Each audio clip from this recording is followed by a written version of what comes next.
Hey guys, welcome to source point. आज हम लोग डिस्कस करेंगे वीज़ एंड ऐसी करंट अफेयर्स जो कि हमारी मार्च मंथ की है। तो दोनों मैगजीन में साथ लेकर चल रही हूँ, मार्च और मई की, तो इसलिए आप लोग कंफ्यूज मत होइएगा। मार्च मंथ में दो हमारा पॉलिटी का लेसन आ चुका है जिसमें कि हम लोग आधार तक डिस्कस कर चुके थे। आज यहाँ पे 4 टॉपिक है, तो 4 टॉपिक को मैं यहाँ पे डिस्कस करने का कोशिश करती हूँ। स्टार्ट करेंगे प्राइवेट सेक्टर में लोकल रिजर्वेशन। जैसे आंध्र प्रदेश में 75% जॉब जो है वो रिजर्व कर दिया गया था आंध्र प्रदेश के लोगों के लिए। साथ ही यही काम अब हरियाणा में किया गया है कि 75% रिजर्वेशन जो है वो यहाँ पे प्राइवेट सेक्टर के लिए, प्राइवेट सेक्टर में अपने लोकल लोगों के लिए वो रिजर्व कर दिए। तो ये कितना फिजिबल है, कितना सही है, संवैधानिक रूप से क्या यहाँ पे एंगल है, कोई कानून है कि नहीं, ऐसा हमारे देश में पहले से प्रावधान है या फिर ये कुछ नया हो रहा है, इसके क्या प्रॉस है, क्या कौन से, सारी चीज़ें हम लोग देखने वाले हैं। Next urban local buddies reform है, यानी कि अर्बन लोकल बडीज़ में कुछ रिफॉर्म्स की बातें की जा रही है, तो उसको भी देखेंगे। और ईज़ ऑफ लिविंग इंडेक्स है, one of the very most important index है। ईज़ ऑफ डूइंग इंडेक्स के बाद ईज़ ऑफ लिविंग इंडेक्स है, तो ये इंडेक्स किसके द्वारा लाई जाती है, इसके तहत क्या क्या पैरामीटर्स है और किस बेसिस पे यहाँ पे देखा जाता है, कौन सी ऐसी जगह है जहाँ पे अच्छा एक रहने का जगह आपको देखने को मिलेगा और कौन सी ऐसी वर्स्ट प्लेस है जहाँ पे कोई भी फैसिलिटी नहीं है। एंड लास्ट यहाँ पे पब्लिक इंटेंट डेटा देखेंगे, तो एक्चुअली ये है क्या, एक न्यू आपको कॉन्सेप्ट देखने को मिलेगा। तो चलिए स्टार्ट करते हैं, लेकिन कुछ क्वेश्चन आंसर से प्रीवियस लेसन में जो क्वेश्चन पूछी थी उसके आंसर बताती हूँ, और फिर आज आप लोग के लिए कुछ फ्रेश क्वेश्चन है जिसके आंसर आप लोग को देनी है। तो ये क्वेश्चन मैं पूछी थी कि 44th अमेंडमेंट जो हमारे संविधान में किया गया है, इससे एक आर्टिकल इंट्रोड्यूस किया गया था जो कि प्राइम मिनिस्टर की जो इलेक्शन है वो जुडिशियल रिव्यू के बियॉन्ड है। सेकेंड है कि जो सुप्रीम कोर्ट है उनके द्वारा 99th अमेंडमेंट जो हमारे संविधान में किया गया था उसको ये स्टक डाउन कर चुके हैं, और ये कहते हुए कि ये हमारे जुडिशरी के इंडिपेंडेंट को वायलेट करेगा। तो इनमें से कौन सी स्टेटमेंट करेक्ट है, first only, second only, both या फिर नीदर। सो फर्स्ट स्टेटमेंट की बात करूं तो ये इनकरेक्ट है, क्योंकि जो प्राइम मिनिस्टर के साथ साथ यहाँ पे वाइस प्रेसिडेंट, प्रेसिडेंट, इन सब की इलेक्शन को जुडिशियल रिव्यू के बियॉन्ड रखा गया था। तो अमेंडमेंट यहाँ पे 44th नहीं था, ये 39th अमेंडमेंट था। Second statement is absolutely correct, इसको कहते हैं एनजैक, इट मीन्स कि नेशनल जुडिशियरी अमेंडमेंट एक्ट था ये आपका जो है नेशनल जुडिशरी अपॉइंटमेंट कमीशन ये बनाया जा रहा था, जो कि 99th अमेंडमेंट के थ्रू इसको लाया गया था। जैसे हम लोग देख रहे हैं कि सुप्रीम कोर्ट के जजेस का किस तरीके से अपॉइंटमेंट करना है, तो हमारे देश में एक कॉलेजियम सिस्टम के थ्रू किया जाता है, बट इसी को रिफॉर्म करके यहाँ पे एनजेक लाया जा रहा था, एक तरीके का कमीशन जिसके थ्रू जो है सुप्रीम कोर्ट के जजेस की अपॉइंटमेंट होती है। बट इसको खारिज कर दिया गया, स्टक डाउन कर दिया गया सुप्रीम कोर्ट के द्वारा, और ये कहते हुए कि हमारा बेसिक स्ट्रक्चर ऑफ जो कॉन्स्टिट्यूशन है, जो बेसिक फीचर कहते हैं, जिसमें वन ऑफ द फीचर है इंडिपेंडेंट जुडिशरी, तो उसको ये कहीं ना कहीं हनन कर रहा है, वॉयलेट कर रहा है। So that's why second statement is absolutely correct and first one is incorrect. So option B यहाँ पे करेक्ट होगा। ये आप देख सकते हो 39th ये अमेंडमेंट था जो कि 10 अगस्त 1975 में ये किया गया था, जिसके थ्रू प्रेसिडेंट, वाइस प्रेसिडेंट और प्राइम मिनिस्टर, साथ ही साथ लोकसभा के जो स्पीकर है, इन सब की इलेक्शन को यहाँ पे इंडियन कोर्ट्स के स्क्रूटनी के बाहर रखा गया था। इट मीन्स की जुडिशियल रिव्यू के बियॉन्ड था ये। आज के लिए आपके पास क्वेश्चन है, क्योंकि आधार हम लोग लास्ट लेसन में पढ़े थे, तो आधार से रिलेटेड आप देखो कि 2018 में किस तरीके का क्वेश्चन आता है। तो फर्स्ट वन इज़ कि Aadhaar card can be used as a proof of citizenship और ए डोमिसाइल। अगर आपके पास आधार कार्ड है तो आप इसको as a citizenship proof use कर सकते हैं, और साथ ही साथ ये आपका जहाँ पे भी आप रह रहे हो वो डोमिसाइल आपका बताया जाता है, स्थानीय निवास के रूप में ये प्रूफ है। सेकंड है कि एक बार अगर इशू हो गया तो आधार नंबर को कभी भी डीएक्टिवेट नहीं किया जा सकता, ना ही जो इशूइंग अथॉरिटी है UAIDI, इनके द्वारा जो है यहाँ पे ये डिलीट भी नहीं कर सकते। तो इसमें से आपको करेक्ट बताना है। अब ये क्वेश्चन आप लोग के लिए है, प्लीज़ प्रैक्टिस कीजिए, आप लोग आंसर दीजिए, और अगर आप लोग को पता है कि कौन सी स्टेटमेंट यहाँ पे इनकरेक्ट है तो वो क्यों इनकरेक्ट है उसकी भी आप लोग एक्सप्लेनेशन जरूर प्रोवाइड कर सकते हैं। तो चलिए आगे बढ़ते हैं। इसी के साथ एक छोटी सी न्यूज़, अगर आप लोग विजन आइज की टेस्ट सीरीज़ ज्वाइन करना चाहते हैं तो आप लोग कर सकते हैं, अभी भी ये चल रही है, 24 टेस्ट आपको टोटल मिलेगी। और डिटेल अगर आप लोगों को क्वेरीज़ वगैरह चाहिए तो डिस्क्रिप्शन बॉक्स में ईमेल आईडी दी गई है, वहाँ पे आप लोग ईमेल करके अपनी क्वेरीज़ को सॉल्व कर सकते हैं। आते हैं नेक्स्ट, यहाँ पे देखते हैं local reservation in private sector. तो रिसेंटली ये न्यूज़ में इसलिए है क्योंकि Haryana state employment of local candidate act 2020 ये कानून लेकर आया गया, जिसके थ्रू ये बातें रखी गई है कि 75% जो प्राइवेट सेक्टर जॉब है वो हरियाणा राज्य के पीपल के लिए रिजर्व कर दी गई है। तो इस कानून में आप देखो कि ज़रूरत है कि प्राइवेट जो कंपनीज़ है ना वो अलग से, यानी कि 100% जो वैकेंसीज़ होते हैं तो प्राइवेट कंपनीज़ अलग से 75% जो जॉब रखेंगे, यानी कि यहाँ पे जॉब भी वैसी जो 50,000 पर मंथ सैलरी की हो तो वो लोकल्स के लिए रखेंगे, और वैसे लोकल्स जो कि हरियाणा में रह रहे हैं और उनके पास स्थायी निवास पत्र है, डोमिसाइल पेपर है, तो वैसे लोगों के लिए यहाँ पे रखा गया है। और ये एप्लीकेबल है सारे कंपनीज़ को, सारे सोसाइटीज़ को, सारे ट्रस्ट को, सारे फर्म्स को, या कोई भी इंसान अगर वो 10 या 10 से ज़्यादा पर्सन हो और वो यहाँ पे 10 साल तक काम कर चुके हैं तो उनके लिए इस तरीके का रिजर्वेशन है। फर्दर 10% रिक्रूटमेंट जो है वो यहाँ पे डिस्ट्रिक्ट से करना चाहिए जहाँ पे वो कंपनी लोकेटेड है, तो ये भी चीज़ यहाँ पे रखी गई है। साथ ही इस कानून में आप देखो डिस्ट्रिक्ट एडमिनिस्ट्रेशन को, यानी कि यहाँ पे डीएम को, डिस्ट्रिक्ट में जो एडमिनिस्ट्रेशन है उनको यहाँ पे एम्पावर किया गया है कि वो नया कानून ला सकते हैं, नया रेगुलेशन ला सकते हैं थ्रू इंस्पेक्शन के थ्रू। अगर उनको लगता है कि इंस्पेक्शन करने के बाद कुछ और भी रेगुलेशन लाने की ज़रूरत है तो वो यहाँ पे ला सकते हैं।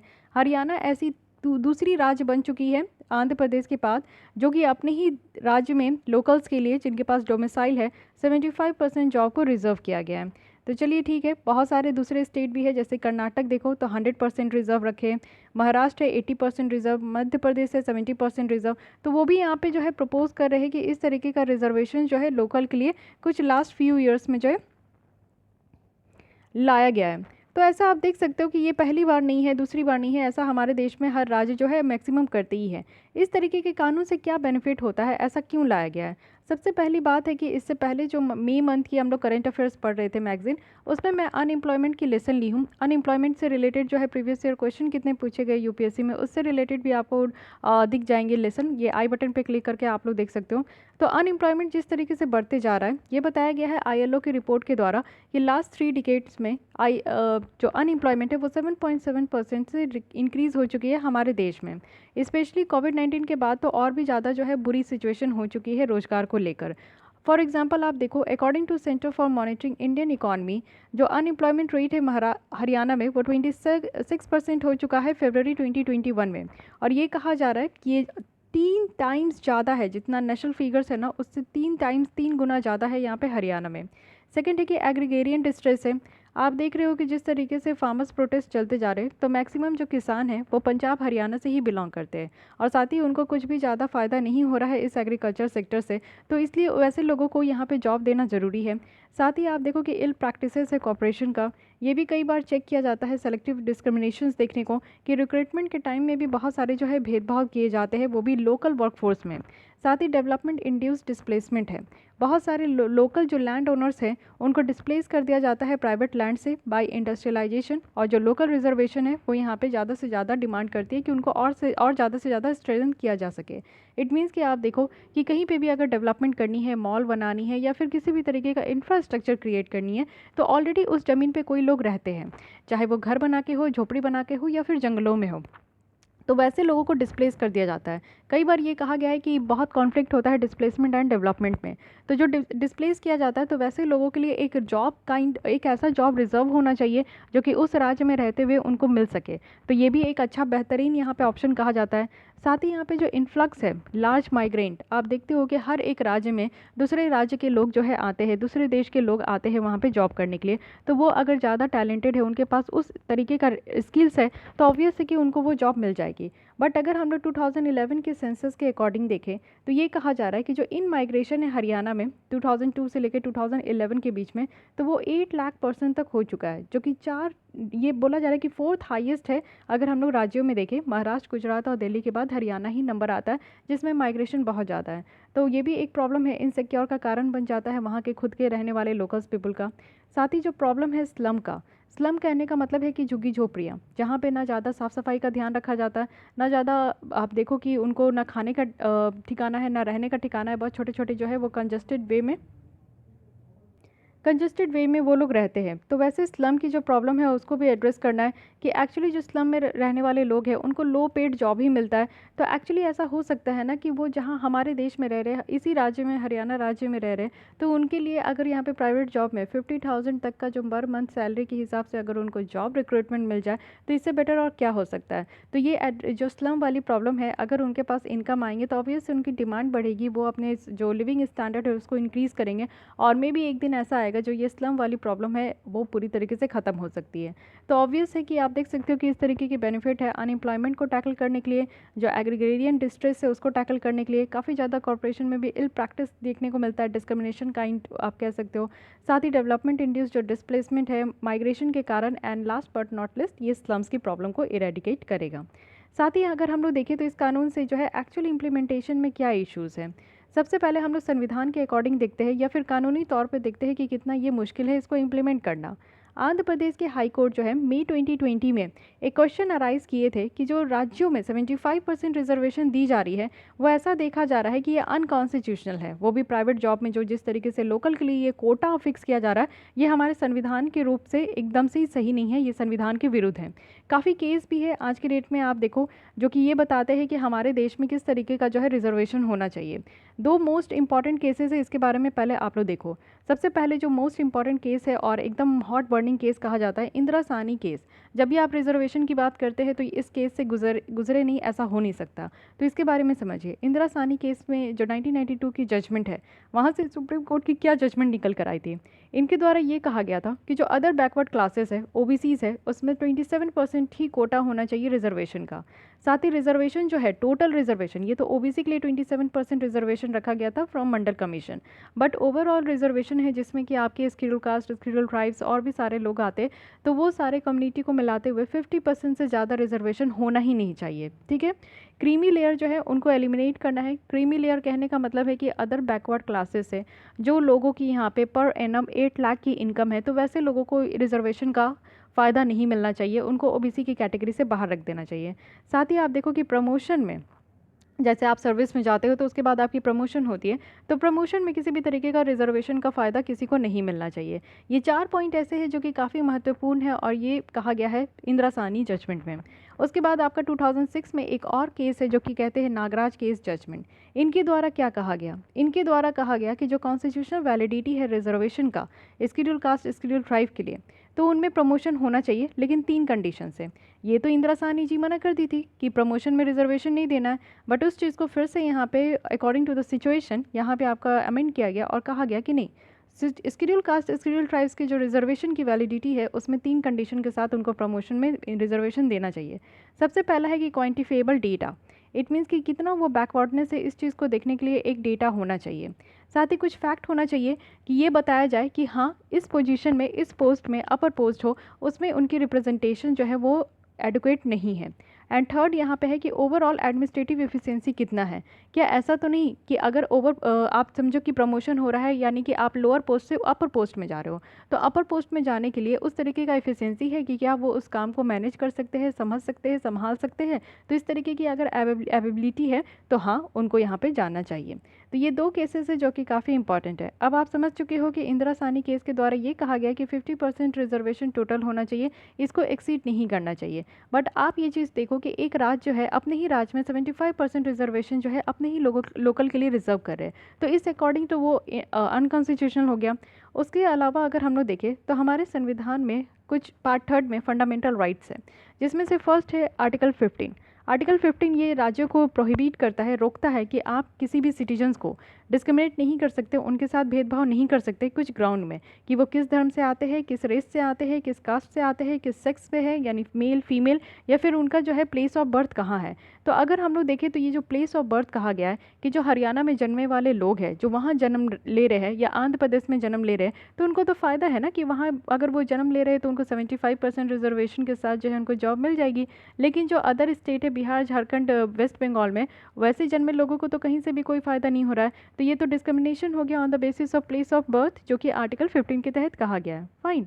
आर्टिकल 16 अगर कहे तो यहाँ पे ये बातें रखी गई है कि एम्प्लॉयमेंट में किसी भी तरीके का किसी भी सिटीजन्स के साथ डिस्क्रिमिनेशन नहीं होना चाहिए on the basis of same religions, race, caste, sex, descent और प्लेस ऑफ बर्थ। तो अगेन आप देख सकते हो कि प्लेस ऑफ बर्थ जो है वो जॉब में भी यहाँ पे डिस्क्रिमिनेशन हो रहा है अंडर आर्टिकल 16।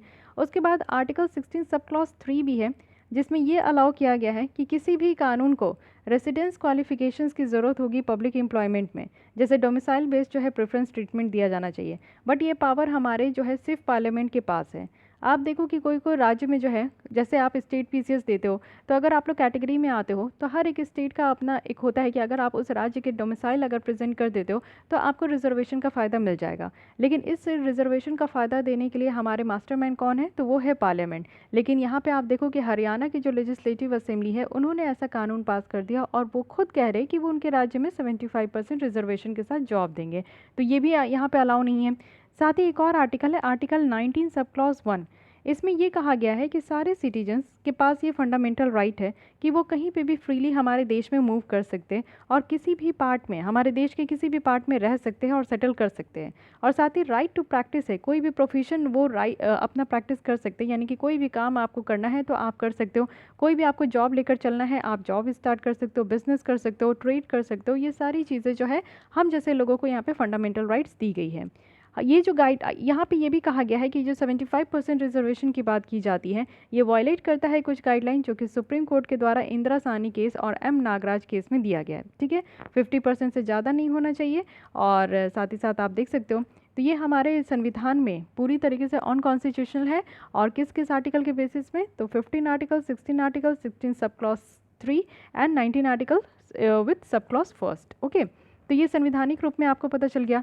साथ ही आप ये समझो कि सेकंड रीज़न ये बताया जा रहा है कि अनईज़ है इन डूइंग बिजनेस, यानी कि बिज़नेस करने के लिए भी ये सही नहीं है, आसान नहीं है।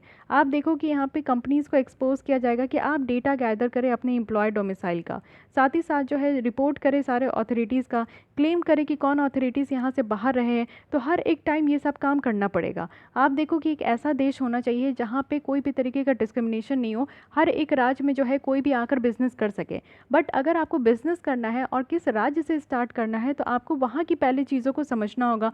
वहाँ का जो आप देखो कि रिजर्वेशन कितना है, तो उस हिसाब से लोग जो यहाँ पे रिजर्वेशन की कैटेगरी में आ रहे हैं तो उनको वो फ़ायदा देना है, जो नहीं आ रहे हैं उनको एक्सक्लूड करना है। तो एक एक्स्ट्रा काम का बर्डन आ जाता है बिजनेस के पर्सपेक्टिव से।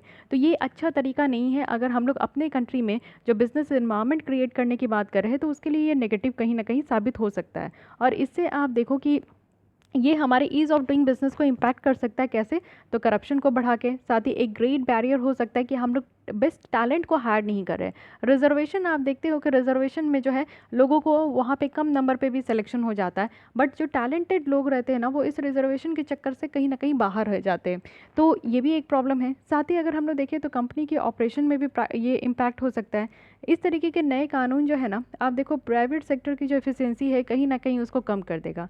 लेबर इंटेंसिव जो इंडस्ट्री है, जहाँ पे आप देखो कि इंडिया जो है हमेशा आप देखो कि साउथ ईस्ट नेशन में सबसे नीचे रहता है लेबर इंटेंसिव इंडस्ट्री में। साथ ही कुछ ऐसे सिटीज़ है जो कि गुरुग्राम है, जहाँ पे माना जाता है कि बहुत सारे मल्टीनेशनल कंपनीज़ हैं, और कंसीडर भी किया जाता है कि आईटी और आईटी सेक्टर्स भी है, स्टार्टअप हब है, जो कि आप भी ये देखो कि इस तरीके का अगर 75% रिजर्वेशन वहाँ पे आए तो कहीं ना कहीं ये जो है सफ़र करेंगे। तो ये भी एक बहुत बड़ा प्रॉब्लम है।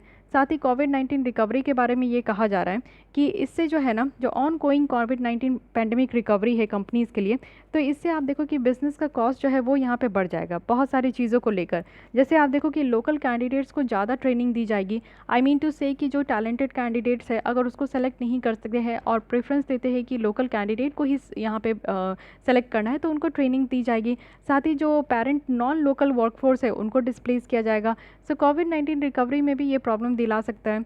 साथ ही आप देखो कि वन नेशन वन मार्केट और यूनिटी के आइडिया के ये अगेंस्ट है। हमारे प्रधानमंत्री मोदी जी हमेशा कहते हैं वन नेशन वन मार्केट, तो ये तो हो नहीं सकता क्योंकि वन मार्केट है नहीं। आप कहीं से भी अगर आपको जॉब लेना है तो आप सोचोगे ना कि कल को चल के चलो हरियाणा में ही सेटल हो जाते हैं, वहाँ हमारे बच्चे होंगे तो बच्चों को यहाँ पे 75% रिजर्वेशन जॉब में मिल जाएगा। यानी कि जिस तरीके से बेरोजगारी बढ़ते जा रही है, तो लोग कल को ऐसा सोच सकते हैं। तो आप समझ सकते हो कि वन नेशन वन मार्केट कैसा होगा, ऐसा बिल्कुल भी नहीं होगा। तो ये सारे आइडियाज़ के अगेंस्ट देखने को मिल रहा है। तो आप देख सकते हो कि पॉजिटिव पॉइंट भी और नेगेटिव पॉइंट भी दोनों बहुत ही ज़्यादा स्ट्रॉन्ग है और बहुत सारे पॉइंट्स भी हैं। बट फिर भी देखते हैं कि वे फॉरवर्ड में क्या बताया जा रहा है। वे फॉरवर्ड में बताया जा रहा है कि एक इंसेंटिव्स रूट होना चाहिए राज्यों को ना, ये आफ्टर एनालाइज करने के बाद जो है एक परसेंटेज के साथ आना चाहिए और एक एसोसिएट यहाँ पे आप देखो कि इंसेंटिव्स प्रोवाइड करना चाहिए इंडस्ट्रीज़ को कि वो लोकल पीपल्स को ही एम्प्लॉय दे। इस तरीके का जो है पूरा रिजर्वेशन रखने का ज़रूरत नहीं है, एक इंसेंटिव्स देने की ज़रूरत है। गवर्नमेंट को भी यहाँ पे इंसेंटिव्स देना चाहिए इंडस्ट्रीज़ को कि वो ज़्यादा से ज़्यादा इन्वेस्ट करे और ज़्यादा से ज़्यादा इस तरीके का इन्वायरमेंट क्रिएट करे जिससे कि लोग इसको जो है यहाँ पर आ सके। साथ ही एम्प्लॉय जो है when there is a less availability, provision ऐसा होना चाहिए कि एम्प्लॉय पर्सन जो है ना वो बाहर से भी यहाँ पे आए, जहाँ पे टैलेंट की जो है ना ज़्यादा ज़रूरत वो लोकली अवेलेबल नहीं है और बाहर से लोग आकर वहाँ जॉब करें।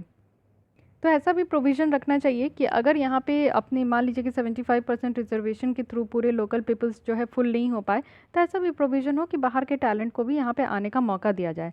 साथ ही आप देखो कि ये रिजर्वेशन से बेटर है ना कि हम अपने देश में एजुकेशन और स्किलिंग में ज़्यादा करना चाहिए, यानी कि स्टैंडर्ड जो है एजुकेशन का और यूथ को स्किल प्रोवाइड करने का, इस चीज़ को ज़्यादा हम लोग को रेज़ करना चाहिए। साथ ही कुछ स्ट्रक्चर रिफॉर्म करने की ज़रूरत है। इट मीन्स कि आत्मनिर्भर भारत बनाने की ज़रूरत है, ना कि इस तरीके का प्राइवेट सेक्टर के पीछे भागने की ज़रूरत है। तो ये भी काम करना चाहिए। साथ ही जो कोर इशू है हमारे देश में अनएम्प्लॉयमेंट का, तो उसको यहाँ पे टैकल करने की ज़रूरत है। अनएम्प्लॉयमेंट इसलिए है कि जिस तरीके से हमारी पॉपुलेशन बढ़ते जा रही है उस तरीके से जॉब क्रिएशन नहीं हो रहा है। तो हमें जॉब क्रिएशन पे और इंडस्ट्रियलाइजेशन पे ज़्यादा फोकस करना चाहिए। साथ ही लेबर इंटेंसिव इंडस्ट्री को प्रमोट करने की ज़रूरत है, जिससे कि आप देखो कि हम लोग ज़्यादा से ज़्यादा लेबर सरप्लस जो है उसको यूज़ कर सके, क्योंकि हमारे यहाँ इस तरीके की आप देखो कि मैन पावर बहुत ज़्यादा है, तो उसको यूज़ करने का जो है हमारे पास कुछ ना कुछ ऑल्टरनेटिव होना चाहिए। So this is all about this topic. I hope कि आप लोग को ये अच्छा लगा होगा, समझ में आया होगा और सारे पॉइंट्स आप लोग को मिल गए होंगे, क्योंकि इस तरीके के टॉपिक्स से जो है आपका मेंस का आंसर ही बन सकता है, ये क्वेश्चन आपके अराइज हो सकते हैं। तो सबसे पहले हमने क्या देखा कि हरियाणा के द्वारा एक कानून लाया गया है। तो ये हरियाणा पहली स्टेट नहीं है, उसके साथ साथ आप देखो कि पहली स्टेट आंध्र प्रदेश है, जो कि प्राइवेट सेक्टर में स्पेशली 75% जॉब रिजर्व करने वाले। उसके बाद बेनिफिट ये बताया गया है कि अनएम्प्लॉयमेंट को टैकल कर सकते हैं, एग्रीकल्चर में जो डिस्ट्रेस है उसको टैकल कर सकते हैं, कुछ इल प्रैक्टिसेस है उसको टैकल कर सकते हैं, माइग्रेशन हो गया और स्लम हो गया, ये सारी प्रॉब्लम्स टैकल कर सकते हैं। नेगेटिव में बोला गया है इंदिरा साहनी का जजमेंट और एम नागराज जी का जजमेंट, जो कि कॉन्स्टिट्यूशनल ये कहा जाता है कि अनकॉन्स्टिट्यूशनल है। साथ ही यहाँ पे बिज़नेस का जो करने की बात की जा रही है कि ईज़ ऑफ डूइंग बिज़नेस में करप्शन ज़्यादा से ज़्यादा प्रमोट हो पाएगा। साथ ही हमारे कंपनी की जो ऑपरेशन है वो इम्पैक्ट हो पाएगी। कोविड-19 रिकवरी बेटर तरीके से नहीं हो पाएगा और ये हमारे वन नेशन वन मार्केट के आइडिया के अगेंस्ट है। वे फॉरवर्ड में बताया गया है कि हमें इंसेंटिव्स रोल लाना चाहिए। साथ ही हमें अपने एजुकेशन स्किलिंग पे ज़्यादा फोकस करना चाहिए। अगर लोकल से पूरी नहीं हो पाती तो ऐसा भी रखना चाहिए कि बाहर के टैलेंट को रोका नहीं जाएगा, उसे भी इंक्लूड किया जाएगा।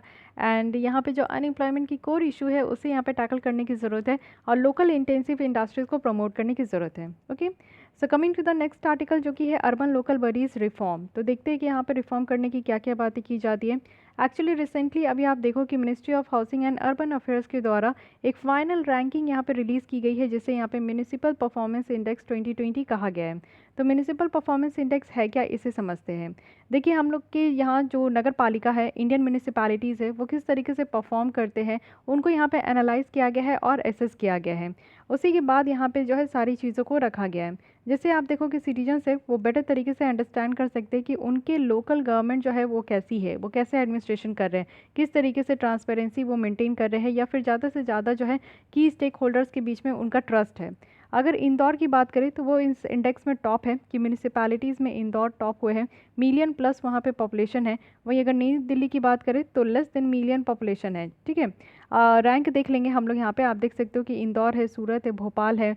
उसके बाद अगर हम लोग टॉप 10 ये किस में है, तो रैंकिंग ऑफ म्यूनिसिपैलिटीज़ जिसमें कि मिलियन प्लस पॉपुलेशन है, ज़्यादा पॉपुलेशन में इंदौर टॉप में और कम पॉपुलेशन में न्यू दिल्ली टॉप में है। ठीक है, वहीं अगर हम लोग बात करें तो रिपोर्ट के द्वारा ये मेंशन किया गया है कि ज़्यादा से ज़्यादा फिनेंशियल ऑटोनॉमी जो है फेयर, ये बेटर सर्विस में है और गवर्नेंस डिलीवरी भी बेटर हो पा रहा है। ओनली 20 सिटीज़ है अगर 111 सिटीज़ की बात करें जिनको सर्वे किया गया है और जिनमें ये देखा गया है कि बोरो और इन्वेस्ट करने का जो फंड इन्वेस्ट करने का पावर है वो कितना है बिना स्टेट के अप्रूवल से। तो ये सारी चीज़ें देखी गई है। और जो कि आप जानते हो कि म्यूनिसिपैलिटीज़ हमारे संविधान में 74th कॉन्स्टिट्यूशनल अमेंडमेंट एक्ट के थ्रू ही इसको इंक्लूड किया गया। जब से हमारा संविधान अडॉप्ट किया गया तब से ये म्यूनिसिपल वाली चैप्टर्स नहीं थी। ठीक है, आपको ये बताना है कि 73rd कॉन्स्टिट्यूशनल अमेंडमेंट में हमारे कॉन्स्टिट्यूशन में कौन सी सब्जेक्ट को यहाँ पे इंक्लूड किया गया था, उसमें कितने सब्जेक्ट है और कौन सी न्यू पार्ट यहाँ पे इंक्लूड किया गया था, यानी कि ऐड किया गया था हमारे संविधान में, ये आपको बतानी है। ठीक है, साथ ही साथ यहाँ पे कहा जा रहा है कि 95% उनमें से जो है ना वो सिर्फ यहाँ पे लेस देन 5% ही वो अर्न कर पाते हैं और बोरो कर पाते हैं कोई ऑल्टरनेटिव सोर्स से जो फाइनेंसिंग की है, जैसे स्टेट और सेंट्रल गवर्नमेंट को लेकर, सेंट्रल ग्रांट को लेकर। तो फिनेंशियल ऑटोनॉमी म्यूनिसिपैलिटीज़ के पास होना चाहिए। कई बार आप देखते हो कि आप किसी भी राज्य में हो, ये कॉमन देखने को मिलेगा कि आपके राज्य की जो नगर पालिका है वो स्ट्राइक पे बैठ गए हैं। कई बार उनकी कंप्लेन ये देखने को मिलती है कि सरकार उनको पैसे नहीं देते, टाइम पे उनको पे नहीं करते हैं, जिस तरीके से काम हो रहा है उस तरीके से उनके ऊपर जो है वो ध्यान नहीं दिया जाता है, उनको प्रॉपर जो है सारे इक्विपमेंट नहीं दिए जा रहे। तो बहुत सारे तरीके के आपको देखने को मिलेगा कि कंप्लेंट्स एक्सपीरियंस होते हैं। रिपोर्ट जो है वो ये भी सजेस्ट कर रहा है कि 5 ईयर जो है मोरल टर्म देखने को मिला है हमारे देश में, और कंसोलिडेटिंग प्लानिंग है, डेवलपमेंट है, हाउसिंग है, वाटर है, इन्वायरमेंट एक्टिविटीज़ है, जो कि ये सारे रिपोर्ट इसमें दर्शाए जा रहे हैं। कुछ रिलेटेड न्यूज़ देख लेते हैं। कहा जा रहा है कि आंध्र प्रदेश, मध्य प्रदेश, मणिपुर, राजस्थान और तेलंगाना एंड गोवा है, और ये सारे 6 राज्य हैं जो कि यहाँ पे अर्बन लोकल बॉडीज़ के रिफॉर्म को कंप्लीट कर चुके हैं। तो बहुत अच्छी बात है, जिस तरीके से यहाँ पे रिफॉर्म लाना था वो ये सिर्फ 6 राज्य ही ला पाए हैं, जो कि अपने यहाँ किस तरीके से एक्सपेंडिचर करना है, जो कि डिपार्टमेंट ऑफ एक्सपेंडिचर है, मिनिस्ट्री ऑफ फाइनेंस के अंदर आते हैं। यानी कि यहाँ पे one nation one ration card system को इम्प्लीमेंट किए हैं ये 6 राज्य। अपने यहाँ ईज़ ऑफ डूइंग बिजनेस को रिफॉर्म किए हैं कि उनके यहाँ बिजनेस करना आसान है। अर्बन लोकल बॉडी को रिफॉर्म किए हैं, साथ ही पावर सेक्टर को रिफॉर्म किए हैं। तो ये 4 रिफॉर्म करके जो है ये 6 राज्य अपने टॉप में आ चुके हैं। ये जो रिफॉर्म है अर्बन लोकल बॉडीज़ में, इसका एम बस यही है ना कि अर्बन लोकल बॉडीज़ को आप फिनेंशियली बूस्टअप करो। अगर उनके पास पैसे होंगे तो वो काम बेटर तरीके से कर पाएंगे। साथ ही साथ जो है एक बेटर पब्लिक हेल्थ प्रोवाइड करना है। सैनिटेशन सर्विस जो है हमारे देश में होना चाहिए। आप जानते हो कि हमारे देश में बहुत गंदगी है, खास करके आप कुछ ऐसे राज्य में आओगे जहाँ पे आप बाहर निकलो और आपको गंदगी ही दिखेगा। तो एक साफ़ सफाई का माहौल होना चाहिए, जिससे कि हमारा इन्वायरमेंट भी स्वच्छ रहता है और हमारी ह्यूमन हेल्थ भी अच्छी होती है। तो ये जो 6 राज्य है ये एलिजिबल है कि वो अपने यहाँ एडिशनल जो फिनेंशियल रिसोर्सेज है, यानी कि अपना 1% जो जीएसडीपी का है, ग्रॉस स्टेट डोमेस्टिक प्रोडक्ट का, वो यहाँ पे ओपन मार्केट बोरोविंग से ले सकते हैं।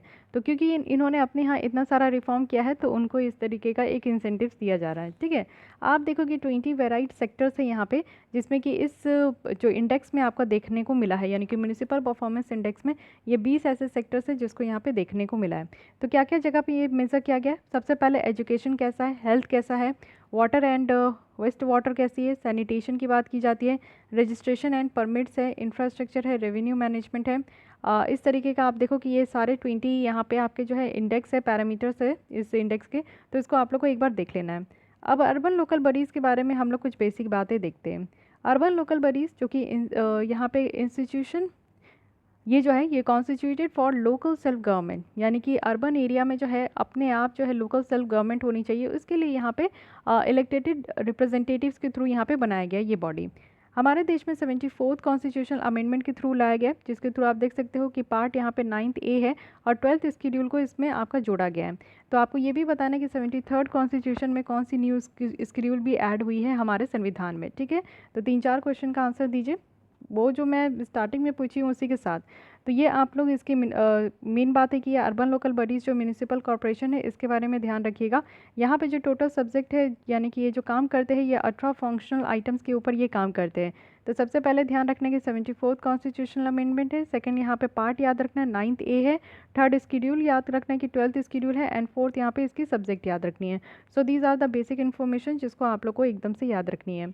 इस कानून के द्वारा आप देखो कि स्टेट इलेक्शन कमीशन भी कॉन्स्टिट्यूट होते हैं। ये अनदर एक बहुत इंपॉर्टेंट क्वेश्चन हो जाता है, क्योंकि आप देखो कि हमारे सेंटर में 280 आर्टिकल के तहत जो है हमारे 324 आर्टिकल के तहत जो है इलेक्शन कमीशन को बनाया जाता है। लेकिन स्टेट में आप देखो कि स्टेट इलेक्शन कमीशन होते तो वो इसी एक्ट के थ्रू, इसी कानून 74th कॉन्स्टिट्यूशनल अमेंडमेंट के थ्रू ही यहाँ पे आपका बनाया जाता है, जो कि इलेक्शन कंडक्ट करते हैं अर्बन लोकल बॉडीज़ का। स्टेट फाइनेंस कमीशन भी यहीं से निकल कर आते हैं, और जो सेंटर में स्टेट फाइनेंस कमीशन है वो 280 आर्टिकल के तहत है, जो कि जितने भी अर्बन लोकल्स का यहाँ पे फाइनेंशियल अफेयर्स है तो उसको डील करते हैं। तो ये दोनों बातें भी याद रखना है। साथ ही इस कानून में आप देखो कि ऑटोनोमस म्यूनिसिपल बॉडीज़ प्रोवाइड किया जाता है कि वो स्वतंत्र रूप से अपना काम करे, और जो पावर है डिवोल्यूट करने का इन सारे बॉडीज़ को, कि वो यहाँ पे अपने जो फंक्शंस है वो परफॉर्म करे, जो भी 12th शेड्यूल में रखा गया है उसके बेसिस में। ठीक है, और मेनली इनका जो परफॉर्मेंस, इनका जो प्लान होता है वो यहाँ पे इकोनॉमिक डेवलपमेंट को ही लेकर सारी चीज़ें ये काम करते हैं।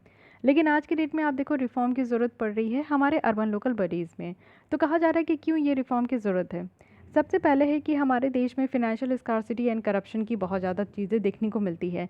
सबसे पहले कि जो अर्बन लोकल बॉडीज़ हैं उनको फाइनेंस की प्रॉब्लम देखने को मिलती है, जिनके कारण वो काम सही से कर नहीं पाते। जितने भी यहाँ पे लोग हैं उनको सही तरीके से इनकम नहीं मिलता है, और करप्शन तो यहाँ पे भर भर के है। साथ ही आप देखो कि कुछ जो यहाँ पे अर्बन लोकल बॉडीज़ है वो यहाँ पे टैक्सेस भी उतना नहीं कलेक्ट कर पाते, और ना ही उनका फुल पोटेंशियल है कि प्रॉपर्टी टैक्स को लेकर। साथ ही अर्बन लोकल बॉडीज़ की बात करें तो वो करप्शन इसमें बहुत है, फेवरेटिज्म देखने को मिलेगा, नेपोटिज्म है यानी कि भाई भतीजावाद, साथ ही फेवरेटिज्म है कि एक दूसरे को फेवर करते हैं। तो ये सारी चीज़ों से जो है ना अर्बन लोकल बॉडी सही तरीके से काम नहीं कर पाती है। साथ ही इलेक्शन भी टाइम में नहीं होता है, क्योंकि आप देखो कई बार जो है अर्बन लोकल बॉडीज़ की जो इलेक्शन है वो पोस्टपोन्ड हो जाती है, या फिर ये इरेगुलर जो इलेक्शन है इससे भी जो है इनके गवर्नेंस में इफेक्ट देखने को मिलता है। साथ ही जो डिसेंट्रलाइजेशन गवर्नेंस का जो गोल है वो यहाँ पे डिफीट होता है। डिसेंट्रलाइजेशन कहने का मतलब क्या है कि हमारे देश में आप देखो कि सेंट्रल गवर्नमेंट है, उसके नीचे 28 राज्य है, तो यहाँ पे आपके जो है स्टेट गवर्नमेंट आपको देखने को मिलेगा, उसके नीचे आप देखो कि अर्बन बॉडीज़ होते हैं। तो इस तरीके से क्या है कि पावर जो है ना पूरा ऊपर से लेकर नीचे तक टॉप टू बॉटम हमारा डिवैल्यूएट किया गया है। साथ ही अर्बन प्लानिंग और स्टेट कंट्रोल की बात करें तो बहुत सारे केसेस में देखने को मिलता है कि अर्बन प्लानिंग जो है वो राज्य सरकार के द्वारा ही किया जाता है, और साथ ही अर्बन लोकल बॉडीज़ जो है उनके पास बहुत छोटा काम होता है। साथ ही लैक ऑफ कोऑर्डिनेशन है और पुअर गवर्नेंस है। इट मीन्स कि सेंट्रल, स्टेट और अर्बन लोकल बॉडीज़ के बीच में जो कोऑर्डिनेशन होना चाहिए कि वो मिलकर एक साथ काम करें, तो इस चीज़ों की कमी देखने को मिलती है, जिसके कारण जो अर्बन पॉलिसीज़ है यानी कि म्यूनिसिपल की जितनी भी कानूनी तौर पे पॉलिसीज़ होती है वो पूरे तरीके से इम्प्लीमेंट होती है। एडमिनिस्ट्रेटिव इनएफिशिएंसी देखने को मिलेगा, गवर्नेंस सही तरीके का नहीं है, पुअर अर्बन गवर्नेंस है। तो ये सारी चीज़ें जो है आज के डेट में प्रॉब्लम्स और हर्डल्स देखने को मिल रहा है, जिसके कारण ये कहा जा रहा है कि अब ये ज़रूरत हो चुका है कि इनको हम लोग रिफॉर्म करें। फर्दर रिफॉर्म की ज़रूरत होगी, तो देखते हैं और क्या क्या रिफॉर्म की ज़रूरत है। तो देखिए ये गवर्नेंस में ज़रूरत है कि अर्बन लोकल बॉडीज़ में जो यहाँ पे इलेक्शन होता है वो डिले नहीं होना चाहिए, 6 मंथ से ज़्यादा तो डिले नहीं होना चाहिए, लेकिन ऑन टाइम हो। लेकिन अगर फिर भी डिले हो रहा है तो एटलीस्ट 6 मंथ से ज़्यादा डिले नहीं होना चाहिए। साथ ही आप देखो कैपेसिटी बिल्डिंग करने की ज़रूरत है। कैपेसिटी बिल्डिंग हो वो भी कैसे, तो इलेक्टेड रिप्रेजेंटेटिव को ट्रेनिंग देकर और पीयर एक्सपीरियंस और रिफ्लेक्टिव लर्निंग प्रोग्राम को लेकर। फाइनेंस की बात है तो म्यूनिसिपल बॉडीज़ जो है उनको इनक्रेज करना चाहिए कि वो यहाँ पे बोरो करे बिना गवर्नमेंट गारंटीज़ के, और कुछ म्यूनिसिपल बॉन्ड्स भी स्पेसिफाई कर सकते हैं प्रायोरिटी सेक्टर कैटेगरी के तहत, जिससे कि वो यहाँ पे इन्वेस्ट भी कर सकें। और इनकरेज करना चाहिए पीपीपी, यानी कि आप देखो कि कुछ एरिया है जहाँ पे पब्लिक फंड्स अवेलेबल है, प्राइवेट सेक्टर एफिशिएंसीज जो है वो यहाँ पे मैनेजमेंट में इंडक्ट कर सकते हैं, जिससे जो फंड की अवेबिलिटी है वो यहाँ पे बढ़ेगी और जो फिनेंशियल गैप है इनका वो यहाँ पे कम हो पाएगा। तो ये सारे एरिया है जहाँ पे पब्लिक फंड्स जो है अवेलेबल नहीं होते हैं, लेकिन हाँ प्रोजेक्ट को डेवलप कर सकते हैं, इम्प्लीमेंट कर सकते हैं, जिसमें कि हमारा यहाँ पे प्राइवेट सेक्टर जो है फंड वो आ सकता है। तो ये सारे कुछ तरीका भी बताया जा रहा है जिससे कि और भी रिफॉर्म करने की ज़रूरत है अर्बन लोकल बॉडीज़ में। ओके, तो यहाँ पे कुछ देख लेते हैं, इनबॉक्स में कहा जा रहा है कि क्या क्या इनिशिएटिव लिया गया है आज तक अर्बन लोकल बॉडीज़ को रिफॉर्म करने में। तो रिफॉर्म अगर हम लोग स्टेट गवर्नमेंट के लेवल से देखें तो सबसे पहले जो urban land ceiling regulation act 1976 का था उसको हटा दिया गया, जिससे आप देखो कि लैंड का जो सप्लाई है वो इंक्रीज़ हो रहा था मार्केट में। साथ ही अगर सेकंड देखें तो रिफॉर्म किया गया है रेंट सेंट्रल लॉज का, जिससे कि जो राइट है यानी कि लैंडलॉर्ड का जो हक है, ऑब्लिगेशन है, उसको बैलेंस करने की बात की गई। फिर यहाँ पे आप देखो स्टैम्प ड्यूटी को रैशनलाइज किया गया, जिससे कि इफ़िशिएंट यहाँ पे जो रियल इस्टेट में बिल्डिंग वगैरह आपको देखने को मिलेगा, या फिर रियल इस्टेट में जो मार्केट है वो इफ़िशिएंट तरीके से इस्टेब्लिश हो सके, मिनिमम बैरियर होना चाहिए। साथ ही ई गवर्नेंस की अगर हम लोग बात करें तो ट्रांसपेरेंट एडमिनिस्ट्रेशन के लिए, यानी कि अच्छा एक पारदर्शिता होना चाहिए, जो भी काम कर रहे हैं सरकार तो वो चीज़ें दिखे कि हाँ सरकार इतना काम कर रहे हैं।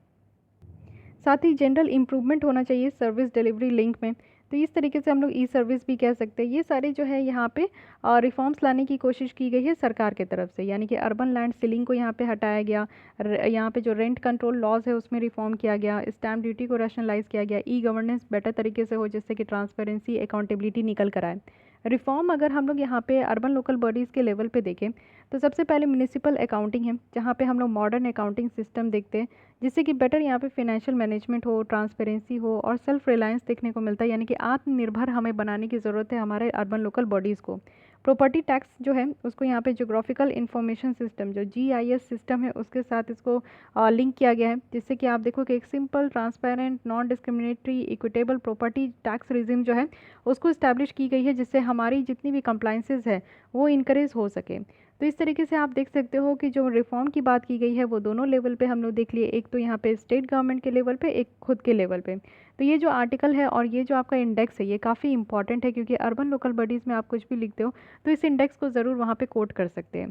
तो ये चीज़ें देख लिए। एक चीज़ याद रखिएगा कि मिलियन प्लस पॉपुलेशन में इंदौर टॉप हुआ है और मिलियन माइनस पॉपुलेशन में यहाँ पे दिल्ली टॉप किया है। साथ ही साथ यहाँ पे जितनी भी फैक्ट्स एंड फिगर इसमें देखने को मिला है वो आप लोग समझ गए होंगे। तो आई होप कि आपको ये भी आर्टिकल समझ में आया होगा। Coming to the next article जो कि है ईज़ ऑफ लिविंग इंडेक्स, यानी कि किसी भी जगह रहने के लिए कितना ईज़ है। आप कोई भी शहर में रहते हो तो आप उसमें भी देख सकते हो कि आपके शहर जो है आपको कितनी फैसिलिटी प्रोवाइड करती है। लेकिन सबसे पहले ये ध्यान रखना है कि ईज़ ऑफ लिविंग इंडेक्स ये आपका लाया किसके द्वारा जाता है, यानी रिलीज़ किसके द्वारा की जाती है। तो यहाँ पे भी ministry of housing and urban affairs है, तो ये याद रखना है। एक सेकेंड, एक बात तो मैं आपको यहाँ पे फिर से रिकॉल नहीं करा पाई ना, कि म्यूनिसिपल परफॉर्मेंस इंडेक्स भी आप देखो कि ministry of housing and urban affairs के द्वारा ही इसको रिलीज़ की जाती है। और साथ ही साथ यहाँ पे जो हम लोग देख रहे हैं ईज़ ऑफ लिविंग इंडेक्स, यहाँ पे भी ministry of housing and urban affairs है जो कि इसको रिलीज़ करते हैं। तो ईज़ ऑफ लिविंग इंडेक्स के बारे में अगर हम लोग बात करें तो यहाँ पे क्या देखा जाता है, तो यानी कि आप देखो कि क्वालिटी ऑफ लाइफ कितना है, बहुत सारे इनिशिएटिव लाए गए हैं तो उससे क्या इम्पैक्ट हो रहा है अर्बन डेवलपमेंट के लिए। तो 2020 का ये रिपोर्ट है जिसमें कि वेलबिंग ऑफ इंडियन सिटीजन्स देखा गया है 111 सिटीज़ में, और बहुत सारे पिलर्स हैं जो कि अभी हम लोग देखने वाले हैं। ठीक है, 2020 का जो रैंकिंग है वो आप लोग यहाँ पे देखो कि more than a million population वाली सिटीज़ को ही देखा गया है, और लेस देन वाले मिलियन पीपल्स जो है पॉपुलेशन है उसमें भी ये देखा गया है। तो इसकी अगर हम लोग बात करें तो टॉप में है बेंगलोर और श्रीनगर है बॉटम में, यानी कि रहने के लिए सबसे अच्छा जो शहर है वो है बेंगलोर, और सबसे बुरी जो शहर है जहाँ पे आपको सारी फैसिलिटी नहीं मिलेगी तो वो है श्रीनगर। ठीक है, मिलियन प्लस पॉपुलेशन में ये देखा जा रहा है। Less than million population cities में देखें तो शिमला है टॉप में और मुजफ्फरपुर है जो कि यहाँ पे आपका एकदम बॉटम में है। ठीक है, तो यहाँ पे आप लोग पिलर्स देख सकते हैं कि क्या क्या पिलर है। बेसिकली यहाँ पे 4 पिलर है जो कि यहाँ पे देखा जाता है। First one is quality of life, economic ability and sustainability and citizen यहाँ पे परसेप्शन। ठीक है, क्वालिटी ऑफ लाइफ आप कैसे देख सकते हो किसी का, कोई भी इंसान की एजुकेशन कैसी है, हेल्थ का वो कितना ख्याल रख पाता है, हाउसिंग शेल्टर है कि नहीं है, वॉश स्कीम है यानी कि सैनिटेशन है, मोबिलिटी है कि वहाँ कितना आना जाना ट्रांसपोर्टेशन का कितना सुविधा है, सेफ्टी है कि नहीं, सिक्योरिटी प्रोवाइड किया जा रहा है कि नहीं, रिक्रिएशन हो रहे हैं कि नहीं। So these are included in quality of life. Economic ability देखें तो लेवल ऑफ डेवलपमेंट कितना है उस शहर का, इकोनॉमिक अपॉर्चुनिटी कितनी है, गिनी कोफिशिएंट कितना है। साथ ही सस्टेनेबिलिटी की बात करें तो इन्वायरमेंट के बेसिस पे देखा जाता है कि इन्वायरमेंट में पॉल्यूशन कितने हैं, कम है कि नहीं, ग्रीन स्पेसेस है कि नहीं, बिल्डिंग कैसी है, एनर्जी कंजप्शन कितना है, सिटी रेजिलियंस कितनी है। सिटीजन परसेप्शन में देखें तो यहाँ पे क्वालिटेटिव सर्वे किया जाता है। देखिए गिनी कोफिशिएंट क्या होता है, तो गिनी कोफिशिएंट देखा जाता है कि कितना डिग्री ऑफ इनकम इक्वालिटी है पॉपुलेशन में, यानी कि आप देखो कि हर एक राज्य में जो आपका मेल और फीमेल की यहाँ पे काम करने का है, लेबर फोर्स पार्टिसिपेशन है, तो लेबर फोर्स पार्टिसिपेशन तो होगा ही, तभी इसमें कहा जा रहा है कि इनको जो है कितना इनकम दिया जा रहा है। तो इन दोनों की इनकम इक्वालिटी को देखा जाता है गिनी कोफिशिएंट में। ठीक है, ऑब्जेक्टिव आप समझ सकते हो कि एक यहाँ पे आउटकम्स कंपेयर किया जाता है बहुत सारे अर्बन पॉलिसीज़ और स्कीम्स को लेकर। परसेप्शन है कि सिटीजन्स की लाइफ जो है वो बेटर हो, उनको बेटर सर्विस प्रोवाइड किया जाए, इन्फॉर्मेशन जनरेट किया जाए जो कि एविडेंस बेस्ड हो, यानी कि ऐसा पॉलिसी बनाया जाए जिसमें कि आप देखो कि सारी चीज़ें आपका जो है इंक्लूडेड हो। कैटलाइज एक्शन है यहाँ पे जिसमें कि हम लोग ब्रॉडर डेवलपमेंट आउटकम्स देखेंगे, जैसे कि सस्टेनेबल डेवलपमेंट गोल है, टोटल 17 गोल है और ये हमारा टारगेट है 2030 तक अचीव करने का। तो इसको भी अचीव करना है, तभी आप लोग देख सकते हो कि कोई भी अपने राज्य में अगर सस्टेनेबल डेवलपमेंट गोल के टारगेट को अचीव करने के आगे बढ़ रहे हैं, यानी कि वो अपने शहर में जो है एजुकेशन बेटर कर रहे हैं, जेंडर इक्वालिटी होगा, हेल्थ पे ध्यान दे रहे हैं, साथ ही साफ़ सफाई पे ध्यान दे रहे हैं, तो ये सारी चीज़ों पर अगर बेटर यहाँ पर काम किया जाए तो ऑब्वियस है कि हमारे देश में जो है सस्टेनेबल डेवलपमेंट गोल है इसको हम लोग अचीव कर लेंगे। साथ ही ईज़ ऑफ लिविंग इंडेक्स जो है ये बहुत ही सिग्निफिकेंट है, जिससे हमारे इंडिया का जो अर्बन डेवलपमेंट आउटकम है, तो अर्बन डेवलपमेंट आउटकम्स देखने के लिए या एविडेंस बेस्ड जो पॉलिसी मेकिंग है कि किस तरीके से डेटा है तभी तो यहाँ पे पॉलिसी फ्रेमवर्क हो पाएगा। तो उस चीज़ को देखते हुए जिससे कि गैप जो है किसी भी चीज़ में, चाहे इनकम को लेकर या जेंडर इनइक्वालिटी को लेकर, तो ये गैप ख़त्म हो पाएगा, हेल्दी कंपटीशन हो पाएगी सिटीज़ में। जैसे अभी देखो कि बैंगलोर एक अच्छा जगह रहने का जगह है, तो और भी सिटीज़ ये सोचेंगे कि नहीं मुझे भी इस तरीके का फैसिलिटी प्रोवाइड करना है, जिससे कि एक कंपटीशन हो पाएगा कि अगर वो राज्य इतने आगे है, वो शहर इतना आगे है, तो हमें भी आगे निकलना है। ठीक है, so this is all about this article. Very छोटी सी आर्टिकल थी और काफ़ी कुछ आपको पता चला। लास्ट आर्टिकल भी देख लेते हैं, पब्लिक इंटेंट डेटा, यानी कि हमारे द्वारा, हम अगर इस धरती पे हैं और इंडिया के हम लोग सिटीजन हैं, तो हमारे द्वारा काफ़ी डेटा जनरेट होते हैं। हम कहाँ से आते हैं, क्या करते हैं, कैसे है, नहीं है, कितना अर्न करते हैं, कहाँ रहते हैं, तो ये सारी चीज़ों से हमारा डेटा जनरेट होता है। और डेटा से किस तरीके से हेल्प होता है, ये चीज़ें हम लोग देखेंगे। तो एक्चुअली वर्ल्ड बैंक के द्वारा वर्ल्ड डेवलपमेंट रिपोर्ट ये लाया गया, जिसमें कि पब्लिक इंटेंट डेटा को काफ़ी, इस कंसेप्ट को काफ़ी हाईलाइट किया गया है। तो इस रिपोर्ट का आप देखो कि 2021 में वर्ल्ड बैंक के द्वारा रिलीज़ की गई है, ये तो आपको पहले याद रखना है। साथ ही इसका टाइटल है World Development Report 2021 data for better lifes, ठीक है। तो इसमें ये देखा गया है कि कैसे पब्लिक इंटेंट डेटा जो है वो ट्रांसफॉर्मेटिव रोल यहाँ पे पब्लिक सेक्टर में प्ले करता है, तो काफ़ी इंपॉर्टेंट है। पहले देखते हैं कि gaps in public intent data. तो आपको पता है कि डेटा जो है किसी भी चीज़ का अच्छे तरीके से कवर नहीं किया जाता है, तो इनएडिक्वेट कवरेज है, पुअर क्वालिटी है डेटा क्वालिटी का। साथ ही आप देखो कि यूज़ ऑफ डेटा जो है वो अनसेफ है। आपकी जो भी आप देखते हो कि फेसबुक की कई बार आपकी जो प्रोफाइल होती है वो हैक हो जाती है और आपका उसमें जो डेटा है उसको गलत तरीके से इस्तेमाल भी किया जाता है। साथ ही आप देखो कि डिफ़िकल्टी है डेटा को यूज़ करना, किसी भी डेटा को यूज़ करने में भी थोड़ी बहुत परेशानी देखने को मिलती है।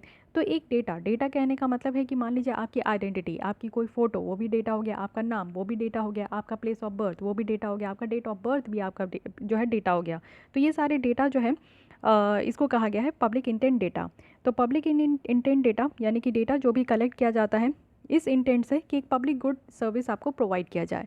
इट मीन्स कि आज के डेट में आपको कोई भी सर्विस मिल रही है तो वो डेटा के बेसिस पे मिल रही है। पब्लिक डिस्ट्रीब्यूशन जो सिस्टम होता है जिसके तहत ये देखा जाता है कि जो बिलो पॉवर्टी लाइन के लोग हैं उनको यहाँ पे फ्री ऑफ कॉस्ट या फिर सब्सिडाइज रेट में जो फूड ग्रेन्स दिया जाता है, तो वो कैसे दिया जाता है, डेटा उनका रहता है उसी बेसिस पे दिया जाता है। ओके, तो ये सारे तरीके के डेटा होते हैं। देखिए आप कितने तरीके का डेटा होता है। एडमिनिस्ट्रेटिव डेटा में क्या होता है, जैसे आपका बर्थ, कितने लोग जन्म लिए, कितने लोग शादी किए, कितने लोग की डेथ हो गई। डेटा जो कि किसी आइडेंटिफिकेशन सिस्टम से आता है कि हमारे देश में कितनी पॉपुलेशन है। सेंसस क्या है, ये एक जनगणना है जिसमें हम लोग देखते हैं कि एक देश में कितने लोग रहते हैं, ये भी एक डेटा है। हेल्थ डेटा आप देखो, एजुकेशन कितने लोग ले चुके हैं, और टैक्स रिकॉर्ड का क्या डेटा है, तो ये सारे एडमिनिस्ट्रेटिव डेटा के तहत आता है। सेंसस है जो कि आप देखते हो कि हर साल में जो है इस तरीके का जनगणना किया जाता है, जो कि 2021 में इस बार किया जाएगा। देखते हैं कब आता है, जिससे ये पता चलता है कि हाँ हमारे देश में कितने लोग रहते हैं। सैम्पल सर्वे भी किया जाता है, छोटा मोटा सर्वे किया जाता है, जिससे देखा जाता है कि किसी राज्य में, किसी पर्टिकुलर जगह में कितने लोग शिक्षित है, कितने लोग अशिक्षित है, कितने लोगों को हेल्थ केयर फैसिलिटी मिली है, कितने लोगों को नहीं मिली है। तो ये सारी चीज़ें देखा जाता है। सिटीजन जनरेटेड और मशीन जनरेटेड डेटा है। देखिए ये क्या होता है कि जैसे मान लीजिए आप फ्लिपकार्ट पे कोई शॉपिंग कर रहे हो, तो वहाँ आपने अपने एड्रेस डाला, अपना नाम डाला, अपना फ़ोन नंबर डाला, इवन आपने जिस तरीके से पेमेंट का मोड है उस हिसाब से आपने पेमेंट किया, तो सारी डिटेल्स भी आ जाती है। अगर आप कार्ड डिटेल इनपुट कर रहे हो तो वहाँ पे वो भी डेटा आ जा रहा है, यानी कि मशीन जनरेटेड डेटा भी है आपका। साथ ही साथ जो है जियो स्पेशल डेटा है, यानी कि मल्टीपल लेयर्स यहाँ पे आपको इन्फॉर्मेशन का देखने को मिलेगा। सैटेलाइट से भी आपका जो है डेटा लिया जा रहा है कि हाँ सैटेलाइट से जो है यहाँ पे ये रहते हैं। बहुत सारी चीज़ें आप देखो कि डेटा से इंक्लूड हो जाता है। इंक्लूड नहीं, डेटा से जो है यहाँ पे आपका आपका एक पर्टिकुलर इंसान का बहुत सारे डेटा होते हैं।